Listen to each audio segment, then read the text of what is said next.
अहिल्या के उद्धार की कथा रामायण की कई रोचक कथाओं का समावेश किया गया है। उनमें से एक है देवी अहिल्या के उद्धार की कहानी, जो आज के समय से जोड़कर देखिए, तब आपको भी समझ आएगा कि इतिहास में भी बलात्कारियों को युगों युगों तक सजा का भुगतान करना पड़ा है, फिर वो देव ही क्यों न हो। माता अहिल्या, जिन्हें स्वयं ब्रह्मदेव ने बनाया था, इनकी काया बहुत सुंदर थी। इन्हें वरदान था कि इनका यौवन सदा बना रहेगा। इनकी सुंदरता के आगे स्वर्ग की अप्सराएं भी कुछ नहीं थी। इन्हें पाने की सभी देवताओं की इच्छा थी। ये ब्रह्मा जी की मानस पुत्री थी, अतः ब्रह्मदेव ने एक परीक्षा रखी, जिसकी शर्त थी जो भी परीक्षा का विजेता होगा उसी से अहिल्या का विवाह होगा। अंत में ये परीक्षा महर्षि गौतम ने जीती और विधिपूर्वक अहिल्या से विवाह किया। अहिल्या की सुंदरता पर स्वयं इंद्रदेव मोहित थे और एक दिन वो प्रेमवासना कामना के साथ अहिल्या से मिलने पृथ्वी लोक आए, लेकिन गौतम ऋषि के होते यह संभव नहीं था। तब इंद्र एवं चंद्रदेव ने एक युक्ति निकाली। महर्षि गौतम ब्रह्म काल में गंगा स्नान करते थे। इसी बात का लाभ उठाते हुए इंद्र और चंद्र ने अपनी मायावी विद्या का प्रयोग किया और चंद्र ने अर्धरात्रि को मुर्गे की बांग दी, जिससे महर्षि गौतम भ्रमित हो गए और अर्धरात्रि को ब्रह्म काल समझ गंगा तट स्नान के लिए निकल पड़े।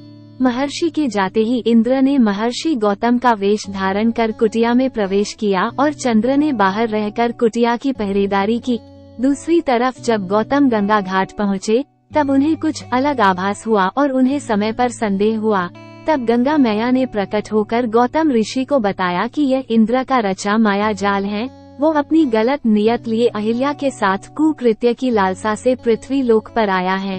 ये सुनते ही गौतम ऋषि क्रोध में भर गए और तेजी से कुटिया की तरफ लौटे।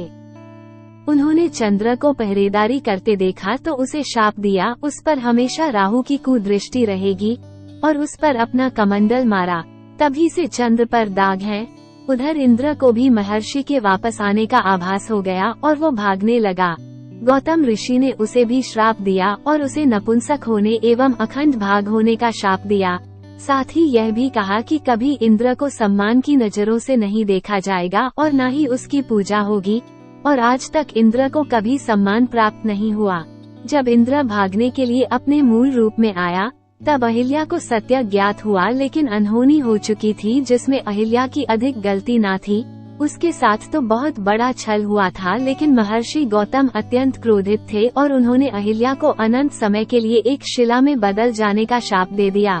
जब महर्षि का क्रोध शांत हुआ, तब उन्हें एहसास हुआ कि इस सब में अहिल्या की उतनी गलती नहीं थी, परंतु वे अपना शाप वापस नहीं ले सकते थे। अपने इस शाप से महर्षि गौतम भी बहुत दुखी थे। तब उन्होंने अहिल्या की शिला से कहा, जिस दिन तुम्हारी शिला पर किसी दिव्य आत्मा के चरणों की धूल स्पर्श होगी, उस दिन तुम्हारी मुक्ति हो जाएगी और तुम अपने पूर्व स्वरूप में पुनः लौट आओगी। इतना कहकर दुखी गौतम ऋषि हिमालय चले गए और जनकपुरी की कुटिया में अहिल्या की शिला युगों युगों तक अपनी मुक्ति की प्रतीक्षा में कष्ट भोग रही थी। युगों बीतने के बाद जब महर्षि विश्वामित्र राक्षसी ताड़का के वध के लिए अयोध्या से प्रभु राम और लक्ष्मण को लेकर आए, तब ताड़का वध के बाद वे यज्ञ के लिए आगे बढ़ रहे थे। तब प्रभु की नजर उस वीरान कुटिया पर पड़ी और वे वहां रुक गए और उन्होंने महर्षि विश्वामित्र से पूछा, हे गुरुवर, ये कुटिया किसकी है जहाँ वीरानी है, जहाँ ऐसा प्रतीत होता है कि कोई युगों से नहीं आया, कोई पशु पक्षी भी यहाँ दिखाई सुनाई नहीं पड़ता। आखिर क्या है इस जगह का रहस्य? तब महर्षि विश्वामित्र कहते हैं, राम, ये कुटिया तुम्हारे लिए ही प्रतीक्षा कर रही है। यहाँ बनी वो शिला तुम्हारे चरणों की धूल के लिए युगों से तुम्हारी प्रतीक्षा कर रही है। राम पूछते हैं, कौन है ये शिला और क्यों मेरी प्रतीक्षा कर रही है? महर्षि विश्वामित्र राम और लक्ष्मण को देवी अहिल्या के जीवन की पूरी कथा सुनाते हैं। कथा सुनने के बाद राम अपने चरणों से शिला पर स्पर्श करते हैं और देखते ही देखते वो शिला एक सुंदर स्त्री में बदल जाती है और प्रभु राम का वंदन करती हैं। देवी अहिल्या राम से निवेदन करती हैं कि वो चाहती हैं उनके स्वामी महर्षि गौतम उन्हें क्षमा कर उन्हें पुनः अपने जीवन में स्थान दे। प्रभु राम अहिल्या से कहते हैं, देवी, आपकी इसमें लेश मात्र भी गलती ना थी और महर्षि गौतम भी अब आपसे क्रोधित नहीं हैं, अपितु वो भी दुखी हैं। अहिल्या के अपने स्वरूप में आते ही कुटिया में बाहर आ जाती हैं और पुनः पंछी चहचहाने लगते हैं।